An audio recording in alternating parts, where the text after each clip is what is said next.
Their efforts to dismantle the Social Security Agency are as dangerous as anything else they are doing in this country, especially because the people who will be most negatively affected by their dismantling and undermining of the Social Security Agency are the people who most need the support that they get from Social Security and who have the fewest resources to try to make up for it if these guys screw it up. It's profoundly dangerous what they are doing. And that's why you're seeing not only old people and disabled people who get Social Security revolting. Unlike Rachel Maddow, who's willing to lie to the people, Elon Musk is out here talking about the truth. And he just talked about a huge scandal with Social Security that's driving Democrats insane. Attorney General Pam Bondi sends out a strong message to domestic terrorists who have vandalized Teslas across the nation. A liberal panics as they're caught in the act of vandalism and gaslighting their victim. And JD Vance sets mainstream liberal media straight for lying to the American people. It's time to get your popcorn, guys, because we got some shocking news today. We're going to go ahead and start off with just how much trouble Social Security is in right now. And no, not in the way that Rachel Maddow wants you to believe, because she's part of the system that wants to instill fear into people who receive these benefits, saying that cuts will affect seniors who have paid into the system their entire working lives. That's not what's happening here. What's happening is that Doge is actually finding a huge amount of fraud taking place within these entitlement programs. And Elon Musk himself said that we should expect arrests to be made. In fact, I believe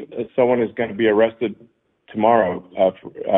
This is someone who actually stole 400,000 Social Security numbers and personal information from the Social Security database, and was selling Social Security numbers and all the identification information in order for people to basically steal money from Social Security. This is like, by the way, a particular avenue of fraud. Hey, by the way, guys, if you're one of the real ones who really enjoy what we do here on the channel, you've got to check out the Inner Circle. This is where our true supporters get exclusive access to content that I just can't share here, completely commercial free. It's also the best way to keep this channel going strong. So if you want to be a part of something special, join us over there. Links in the description or in the pinned comment down below. For like illegal immigrants and for voter fraud, because the main way that identification is established in the United States is via Social Security. So if you compromise the Social Security system, you can basically get people to get de facto registered to vote, even if they're not citizens, and to get a bunch of benefits and to milk the system. It's pretty insane. Like the Democrats basically taken every part of the government that could possibly be bent towards providing financial incentives for illegal immigrants to come to and remain in the United States, whether it's Social Security, disability, Medicare, unemployment, even like IRS refunds without any income. It's wild. Now, remember, Rachel Maddow doesn't want Doge sniffing around Social Security. And here they found how our accounts are being used by illegal immigrants to collect benefits that's meant for U.S. citizens. Elon Musk also claimed in an interview that there are those on Social Security that don't get their benefits because a fraudster had already collected their money. Now, I don't know about you guys, but I don't think it's right for anyone else to collect money that's rightfully ours, right? Which is exactly why it's confusing as to why Democrats keep saying that our benefits will be cut when the fact is it's the fraud that has to stop. Now let's talk about the unwarranted hate that's hit Elon Musk and his company, shall we? Namely Tesla, because they're the ones that are mostly exposed to the public. AG Pam Bondi has once again made it very clear that attacking or vandalizing a Tesla is considered an act of domestic terrorism. So here's the most recent warning from Pam Bondi. I've made it clear, if you take part in the wave of domestic terrorism against Tesla properties, we will find you, arrest you, and put you behind bars. Today, I'm proud to announce that the Department of Justice has unsealed federal charges against another Tesla attacker. We've charged Cooper Frederick in the firebombing of a Tesla dealership that occurred on March 7th in Loveland, Colorado. All of these cases are a serious threat to public safety. Therefore, there will be no negotiating. We are seeking 20 years in prison. The crime was committed in Colorado, and thanks to the great investigative work by the FBI, the defendant was arrested in Plano, Texas. Let this be a warning. You can run, but you cannot hide. Justice is coming. Hey, by the way, guys, you've got to check out the Inner Circle. This is where our true supporters get exclusive access to content that I just can't share here, completely commercial free. It's also the best way to keep this channel going strong. So if you want to be a part of something special, join us over there. Links in the description or in the pinned comment down below. There's very little choice for Bondi given that only Democrats are condoning these attacks. There's a tiny percent of Democrats who are actually calling them out, but most of them have encouraged these kinds of actions. And while they've never outright said to attack these vehicles, they did use terms like take down and have even asked some to take out Elon Musk. But the irony here is that these people don't vandalize these properties when someone's looking, even though they all act all tough and bad when they're done. But it's like a cheap shot, you know what I mean? Because look at what happens when one of these courageous... Hey, by the way, guys, if you're one of the real ones who really enjoy what we do here on the channel, you've got to check out the Inner Circle. This is where our true supporters get exclusive access to content that I just can't share here, completely commercial free. It's also the best way to keep this channel going strong. So if you want to be a part of something special, join us over there.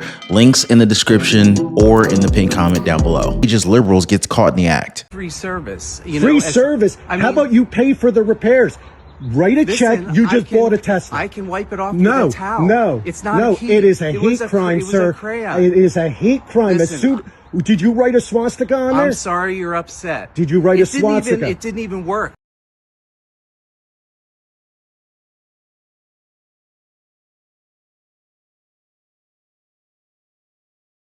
Apparently it doesn't work. Did you write a swastika on the... It's a key, sir. We see it on the video. It's not a key. Is it a swastika? I was probably putting my keys in my pocket. Is it a swastika? Have you looked at your car? Is there a key mark? Yes.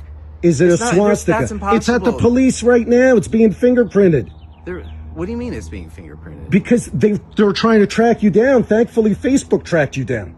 So your business, your freaking livelihood, everything now. Listen, because you chose to write so to tell Facebook that you're sorry for writing a swastika on a Tesla. Listen, I said I'm sorry. For what? And I apologize. For what? I have nothing against your car, and I have nothing against you. So why would you write a swastika on a Tesla? Obviously, I have something against Elon Musk, but that's not the so way Elon to show Musk owns that car because No, it was he bought owns and the paid company. for. It was bought and paid for a long time That's ago. why it's misguided, and obviously, I did not intend to do this. All right, sir. we're gonna wait for the... Everybody's tough until they're confronted.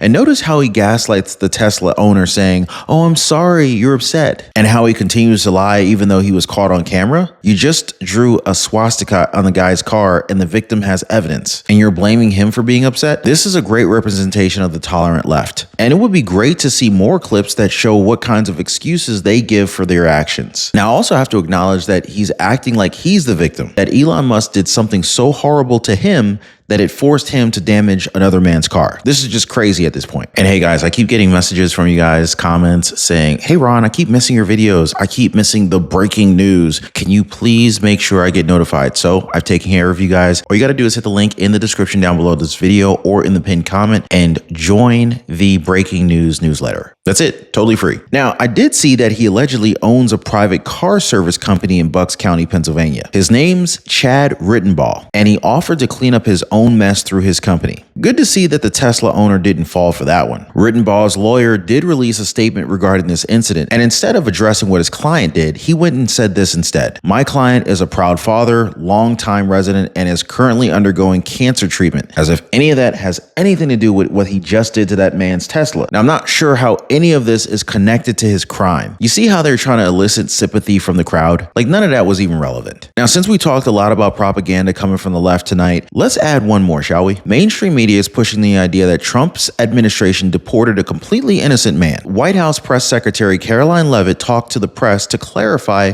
what actually happened. Well, first of all, the error that you are referring to was a clerical error. It was an administrative error. The administration maintains the position that this individual who was deported to El Salvador and will not be returning to our country was a member of the brutal and vicious MS-13 gang. That is fact number one. Fact number two, we also have credible intelligence proving that this individual was involved in human trafficking. And fact number three, this individual was a member, actually a leader of the brutal MS-13 gang, which this president has designated as a foreign terrorist organization. Fact number four is that foreign terrorists do not have legal protections in the United States of America anymore. And it is within the president's executive authority and power to deport these heinous individuals from American communities. It is a promise he campaigned on. It is a promise he is keeping. And every single person in this room should be grateful for that, considering especially MS-13 is very prevalent and prominent here in the District of Columbia, in Maryland, and in Virginia. And the president, the attorney general, everyone who has been involved in these operations is focused on eradicating these criminals and terrorists from our communities. Vice President J.D. Vance also clapped back when he was asked or challenged by Kyle Cheney, a legal affairs reporter, with the VP saying that Cheney is either unable or unwilling to look at the facts. So here are the facts according to him. In 2019, an immigration judge determined that this man was a member of the MS-13 gang. He also had multiple traffic violations for which he failed to appear in court for. And if these reporters were looking for due process regarding this illegal immigrant, the vice president said that it's already been done. So having him deported was the right thing to do. Now I get it. There will come a time when this administration will make a mistake, especially with the scope and the pace that they've been doing these deportations. They're bound to kick the wrong person out. I mean, it's purely a numbers game. And I'm not saying that it's okay, but I'm just saying, mistakes will happen. But up until they deport a U.S. citizen by mistake, I think it's safe to say that they're still doing what the average voter who voted for Trump wants. And that was the majority of America. And to be honest with you guys, Democrats can and probably will challenge some of these in courts. But I have a feeling they already have their hands full at the moment. Leadership within the Democratic Party are busy defending their own, with Hakeem Jeffries backing up Jasmine Crockett for calling Governor Greg Abbott as Governor Hot Wheels. So I think it's no wonder they're so unpopular nowadays. Now, I covered that in a recent video. I urge you guys to watch that one. As always, thanks for hitting the like button and subscribing. We'll see you next time.